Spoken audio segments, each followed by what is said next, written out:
tu sih untuk BTL macam mana tu sih sekarang ni kapasiti 50% tu akan atau akan dilangsungkan sampai bila dan adakah ada pendapat? Saya ingin memberi satu gambaran jelas apa yang sebenarnya dimaksudkan dengan BTL. Okey, pertama, BTL udara adalah dikendalikan oleh Kementerian Pengangkutan. Jadi saya bersama dengan rakan sejawatan saya S. Iswaran, kami berbincang tentang BTL udara. Dan seperti mana yang kita maklum, untuk BTL darat, ianya dikendalikan oleh Menteri MITI, Menteri Kanan MITI bersama dengan rakan sejawatannya di Singapura. Jadi ianya merupakan dua jurisdiksi yang berlainan antara kami dua. Jadi itu pertama. Kedua, saya melihat gesaan daripada pelbagai pihak supaya nak ditambah. Tapi saya nak beritahu, Kerajaan Negeri Johor yang diterajui oleh Yang Amat Berhormat Menteri Besar Datuk Hasni Mohamad, dialah orang pertama yang mengetengahkan BTL. Dia yang minta Kerajaan Pusat mulakan perbincangan. Dan kita berikhtiar selama berbulan-bulan. Perkara itu mendapat respon daripada pihak Singapura. Sebenarnya Malaysia nak, tetapi kita tidak boleh secara unilateral. Ini melibatkan pembukaan sempadan. Jadi ianya melibatkan proses rundingan melalui Wisma Putra dengan pihak Singapura. Dan selepas itu kementerian berkaitan, kalau untuk VTL land atau darat dikendalikan oleh MITI. Kemudian VTL udara dikendalikan oleh MOT. Dan kedua-dua agensi ini, VTL land ataupun VTL darat dan VTL udara ini, ianya dikawal selia dengan rapi oleh Kementerian Kesihatan kedua-dua buah negara. Jadi saya nak memahamkan, nak beritahu pemahaman pada semua, kerana ia bukan satu tindakan keputusan yang dilakukan oleh Malaysia sewenang-wenangnya. Dan saya dah kata Datuk Hasni yang memperjuangkan sebelum itu. Jadi selepas berapa bulan diusahakan, kalau kita masih ingat pada 29 hari bulan November, sebelum 3-4 minggu sebelum itu, kita berusaha gigit. Akhirnya kita dapat melancarkan VTL udara dan VTL darat pada 29 November yang lalu. Dan Yang Amat Berhormat Perdana Menteri pergi lawatan singkat ke Singapura. Saya juga hadir bersama. Dan pada hari itulah kita mulakan. Dan apabila dalam peringkat perbincangan itu sudah ditentukan berapa jumlah kapasiti yang boleh dibawa masuk. Itu bukan persetujuan Malaysia, bukan permintaan unilateral Malaysia. Ianya perlu dipersetujui dengan pihak Singapura, dirunding dengan pihak-pihak berwajib termasuk Health Authority, pihak kesihatan Malaysia dan Singapura. Jadi dalam konteks ini, jumlah yang ditetapkan sama ada untuk VTL darat atau VTL udara adalah melalui satu proses Menteri agensi peneraju MITI atau MOT dan telah diperiksa dan disemak oleh pihak Kementerian Kesihatan kedua-dua negara. Akhirnya jumlah itu dipersetujui bersama. Jadi pada 29 November yang lalu, ianya adalah satu jumlah yang dipersetujui oleh kedua negara. Pada masa itu juga, pembukaan dibuat secara berfasa berperingkat. Apabila keadaan mengizinkan, dia akan tambah. Kalau kita masih ingat, pada masa itu dia kata selepas 20 Disember, mereka akan lihat keadaan sama ada boleh ditambah. Ketika itu belum lagi serangan Omicron. Dan saya menarik perhatian media pada 20 Disember berlakunya 3 outbreak di Singapura. Yang mana pihak Singapura berwaspada. Dan saya menerima panggilan daripada Menteri Pengangkutan Singapura juga. Dan saudara KJ juga menerima panggilan daripada rakan-rakan sejawatannya dari Singapura. Mereka di pihak Singapura mahukan supaya dia tak batalkan VTL. Tetapi apa-apa permohonan yang belum lagi diluluskan untuk tempoh itu daripada 20 hari bulan atau 22 hari bulan Disember sehingga 20 Januari, kalau yang lulus dia akan luluskan. dia akan benarkan perjalanan. Tetapi kalau tak lulus, tiada permohonan yang akan diluluskan. Itu sebagai langkah berwaspada. Dan mereka juga pada masa itu menyarankan agar kuota atau kapasiti itu dikurangkan 50% akibat daripada serangan Omicron pada masa itu, ya. Jadi saya rasa keputusan itu dibuat pada 20 hari bulan Disember oleh pihak Singapura.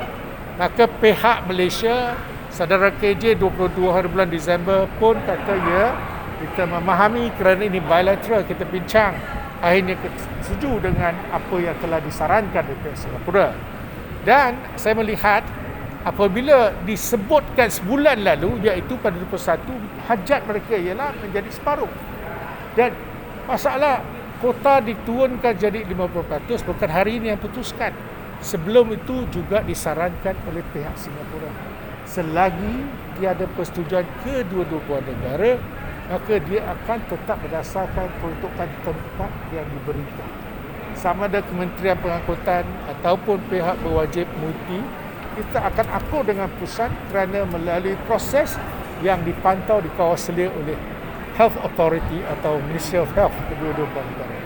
Jadi saya minta supaya faham, kerana 2-3 ini saya nampak ada saranan daripada pihak pembangkang nak tambah 10,000. Okey, saya dengar pandangan itu. Saya rasa kalau Datuk Hasni, Menteri Besar, sebelum itu dia pun tak besar macam tu. Tetapi apabila dibincangkan negara jiran, itu yang dipersetujui melalui dua kaedah. Maka sebagai sebuah negara yang mempunyai hubungan baik dengan Singapura, sesuatu yang telah dipersetujui, kita kena akur dengan pusat itu. Sekiranya pihak Singapura bersetuju ataupun melihat ada ruang untuk ditambah, memang kita tak akan lepaskan peluang sebab Malaysia ni luas. Ya, jadi saya rasa kita kena lihat dalam konteks ini. Dan bagi siapa wakil rakyat, mereka nak sampaikan pihak Singapura, saya rasa itu hak masing-masing. Tapi di sini juga saya mendengar banyak permintaan, kita faham. Kerana yang nak balik ke Malaysia lebih ramai daripada dari sini nak ke Singapura. Jadi saya juga melihat ini sebagai satu perkara menjelang tahun baru Cina ini ada permintaan. Tetapi kalau kita buat satu permintaan, sekiranya pihak Singapura tidak ingin, maka kita dengan akur dengan keputusan kerana VTL ni berlandaskan kepada reciprocal treatment. Bermaksud apa yang kita bagikan, dia akan bagikan jumlah yang sama kepada kita. Bermaksud melibatkan dua pihak persetujuan bersama. Okey? Saya rasa saya faham dengan perasaan, tetapi ianya melibatkan dua negara.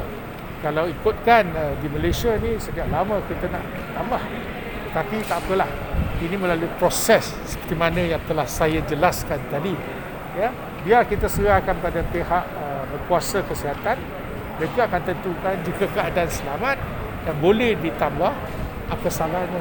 Jadi bukan kata kita tak dengar pandangan, bukan kita boleh buat keputusan. Saya tidak boleh buat announcement secara unilateral. Untuk VTL udara, kita mensyaratkan kedua-dua buah negara tentukan dia 3 penerbangan masuk, dia 3 pesawat, kita 3 pesawat pergi balik, bermaksud ada 6. Jadi itu adalah formula yang telah kita tetapkan. Apabila pihak berkuasa Singapura atau pihak berkuasa Malaysia melihat soal keselamatan, kesihatan, mereka menganggap waktu ini 50%, kita terpaksa ikut kapasiti yang ditetapkan oleh pihak sana. Dan saya nak maklumkan, VTL ni perlu permit untuk travel. Ada yang dia beli tiket, dia belum dapat permit. Ada yang ada permit, belum beli tiket. Itu yang melihat ada sedikit penjelasan yang perlu dilakukan. Saya nak beritahu semua juga, apabila ramai yang bercerita tentang kekusutan rakyat Malaysia di Singapura tak dapat beli tiket. Tapi saya minta kita perihalkan dengan jelas. Yang beli tiket yang dijual di Shopee bukanlah pihak Malaysia. Okey? Adalah pihak Singapura. Di Malaysia, Kementerian Pengangkutan dah syaratkan syarikat bas ini kena letak nama non-transferable. Dan itulah syaratnya. Sebab tu Malaysia tak ada ulat. Tak ada ulat tiket. Sebab kita dah letak, tetapi pihak Singapura Transstar dia jual di Shopee, boleh minta orang belikan. Jadi di Malaysia tak boleh. Dia dapat satu nombor, nama kamu tulis, itu saja yang kamu daftar, itu saja yang kita akan benarkan. Jadi saya minta supaya apabila sebut tu macam seolah-olah kita yang naikkan harga. Tidak, bukan Malaysia. Saya ada sebahagian darat. Dia tahu, saya monitor semua ni berapa orang masuk. Kalau saya lihat semua data kita ada setiap hari berapa orang masuk, semua ada. Jadi bukan sesuatu apabila orang cakap ni, dia tak perihalkan dengan jelas, kononnya kita di Malaysia yang berhal. Okey, saya nak beritahu semua. Ada yang beli tiket satu daripada Singapura balik ke Malaysia. Dia kena beli tiket dari Malaysia ke Singapura. Kalau sekarang ada yang kata saya tak balik, saya takut tak dapat beli tiket. Dia sudah beli tiket sana, dia tak masuk. Sebab tu ada rungutan kata, kenapa saya nampak tu dia belum penuh. Itu dia sudah beli. Takkan kalau dia beli, saya tak boleh terlebih jual tiket itu. Dia kena lihat kehadiran dia datang pada hari itu. Mungkin ada orang beli Isnin satu, Rabu satu, ataupun Jumaat. Tapi saya tak boleh berandaian dia akan burn satu tiket, ataupun satu tiket tu dia tahu tak mahal, dia beli, dia cuba. Itu juga berlaku. Saya melihat dari segi pengoperasian ini, kena lihat bukan saja dari sudut kita nampak kalau tak penuh itu memang kita tak bagi peluang pada orang lain. Saya mintalah mereka yang beli tiket, mereka yang betul-betul nak beli satu saja. Sekarang pun kalau di Malaysia kita benarkan dia beli tiket pergi dan balik. Itu kita facilitate mereka yang nak travel melalui VTL darat. VTL darat ni walaupun dikendalikan oleh BT dari segi kota dan perbincangan dengan Singapura, tapi akhirnya dari segi pengoperasian juga datang akan sampai ke Kementerian Pengangkutan. Sebab kita ada bahagian darat, kita ada apart yang mengawal bas yang akan bawa mereka masuk. Jumlah diputuskan oleh pihak atasan, tapi bawa bila sampai jual tiket, itu pula urusan yang melibatkan Kementerian Pengangkutan. Ya? Jadi saya nak jelaskan, permintaan ada yang sampai berapa ribu, boleh, masing-masing boleh utarakan. Kita ikhtiarkan, kita usahakan. Tetapi sebagai kerajaan kita kena melihat persetujuan bersama antara dua negara.